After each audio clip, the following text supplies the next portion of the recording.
Shalom semuanya, apa kabar? Semoga dalam keadaan baik-baik saja.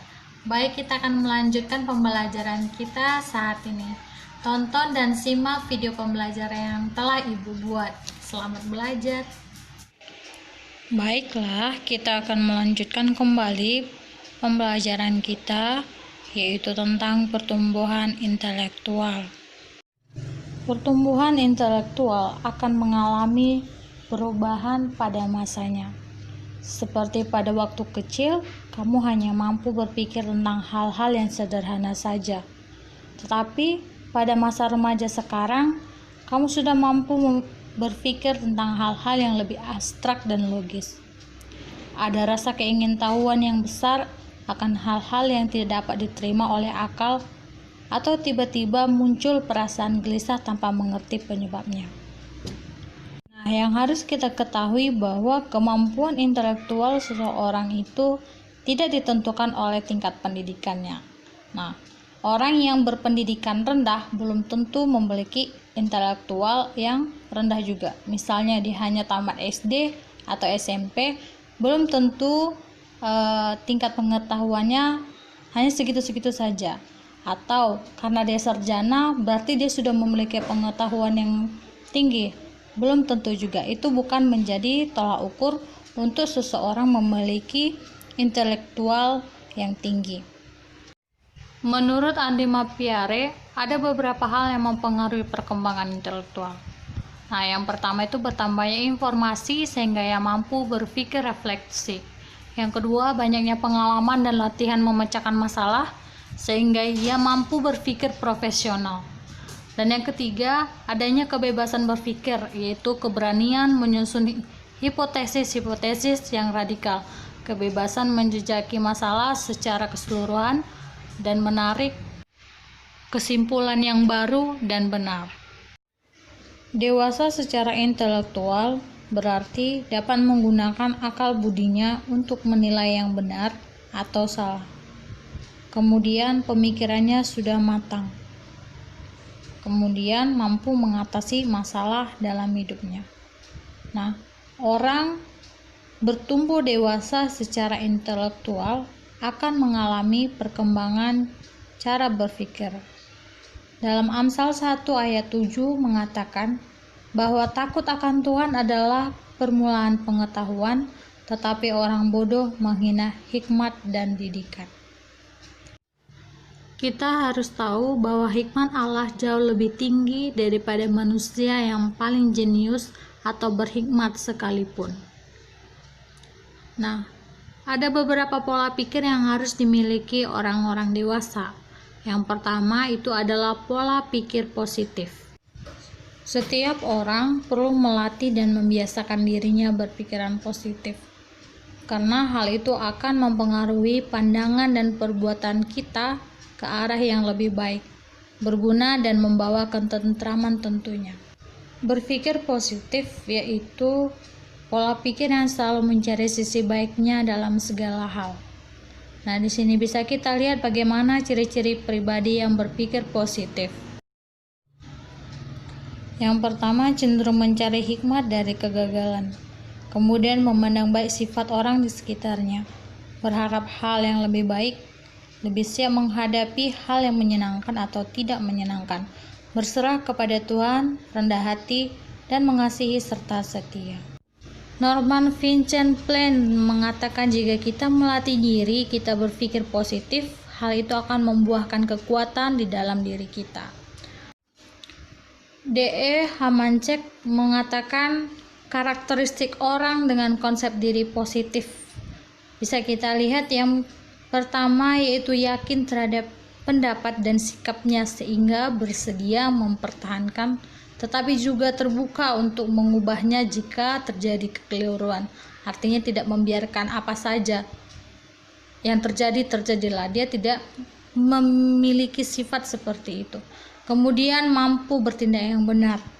Yakin pada kemampuannya mengatasi masalah meskipun belum tentu berhasil. Artinya dia memiliki sifat yang optimis, merasa setara dengan orang lain meskipun berbeda kemampuan, sanggup menerima diri dan merasa berguna bagi orang lain. kemudian menerima pujian secara wajar, kemudian tidak bersedia didominasi atau dikendalikan orang lain. Artinya dia memiliki prinsip diri sendiri, tidak menjadikan orang lain patokan dalam dirinya. Sanggup mengakui perasaan baik, positif maupun negatif, dan mampu mengakui kesalahan, kemudian menikmati hidupnya dan peka terhadap keadaan orang lain. Nah, kemudian ada cara berpikir negatif. Berpikir negatif adalah pola pikir yang selalu melihat sesuatu dari sisi buruknya.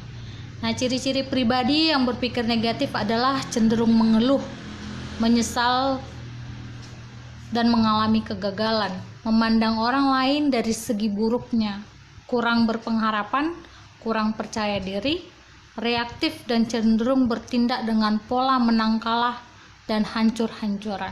Nah, itu adalah pikiran-pikiran atau cara berpikir orang yang negatif.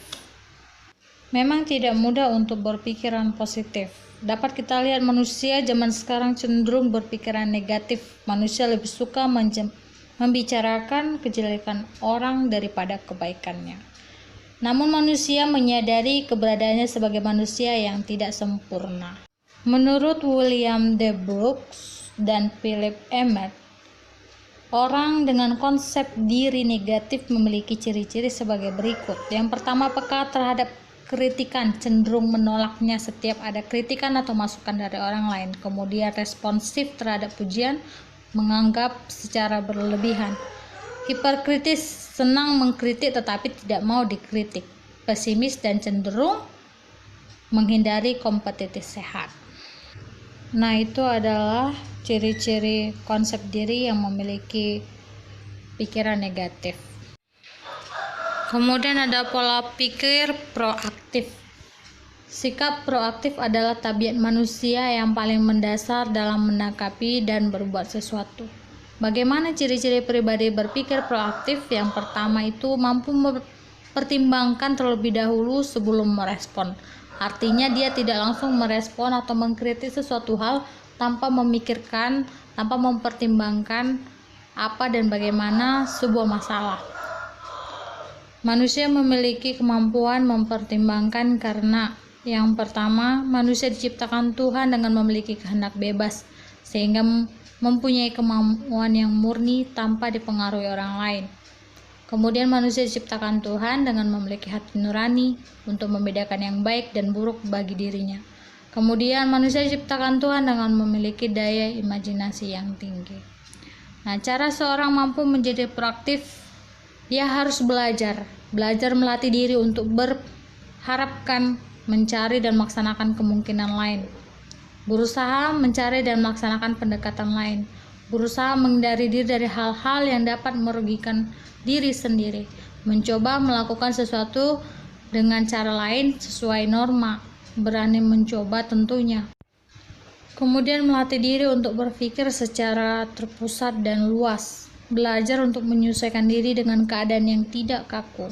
Lebih mendorong oleh keinginan individu. Tingkat keahlian sesuai yang dibutuhkan.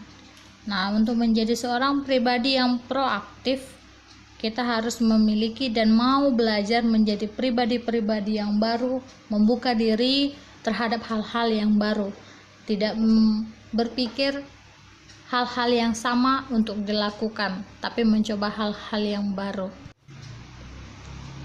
Kemudian ada pola pikir kritis. Berpikir kritis adalah proses mental untuk menganalisis atau mengevaluasi informasi yang diperoleh dari hasil pengamatan, pengalaman, akal sehat, atau komunikasi. Bagaimana ciri-ciri pribadi yang kritis? Yang pertama, memiliki keterampilan yang menafsirkan dan menilai pengamatan. Kemudian informasi dan memberikan argumen. Berarti dia tidak menerima begitu saja setiap argumen atau informasi yang dia terima, tetapi dia menganalisis dulu, dia memikirkan dulu itu baik atau buruk, kemudian mengklarifikasi, menghubungkan sebab akibat, memberi alasan secara dedukatif dan indukatif, peramalan, perencanaan, perumusan hipotesa, dan menyampaikan kritik. Itu adalah ciri pola pikir yang kritis. Berpikir kritis tidak mudah dan tidak dapat dilakukan semua orang.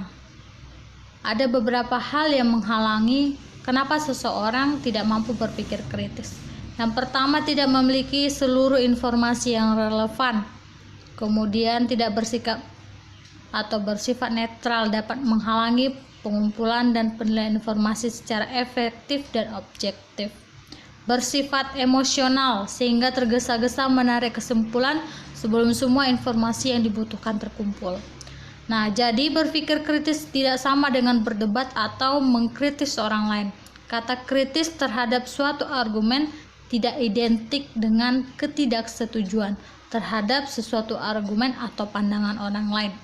Nah, itu adalah orang kritis bukan berarti tidak identik atau tidak setuju, tapi seorang yang kritis itu adalah tidak langsung menerima pendapat orang lain. Nah, ini adalah sifat-sifat orang yang memiliki pola pikir kritis. Kemudian ada pola pikir komprehensif, yaitu berpikir secara menyeluruh dengan mempertimbangkan berbagai aspek dan sudut pandang. Ciri-ciri berpikir komprehensif adalah memikirkan sesuatu dan mempertimbangkan dan memahami secara menyeluruh. Di sini kita dapat melihat beberapa tokoh Alkitab yang dapat menghadapi permasalahannya dengan cara berpikir mereka masing-masing. Dapat kita baca masing-masing dalam Alkitab kita.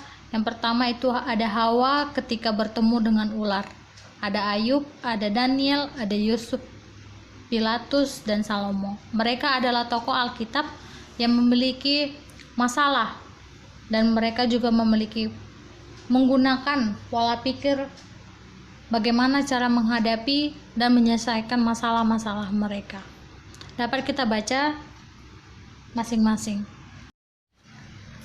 Demikian video pembelajaran Ibu pada saat ini. Apabila ada yang kurang dimengerti dan kurang dipahami, boleh ditanyakan melalui jaringan pribadi. Terima kasih, Tuhan Yesus memberkati. Salam.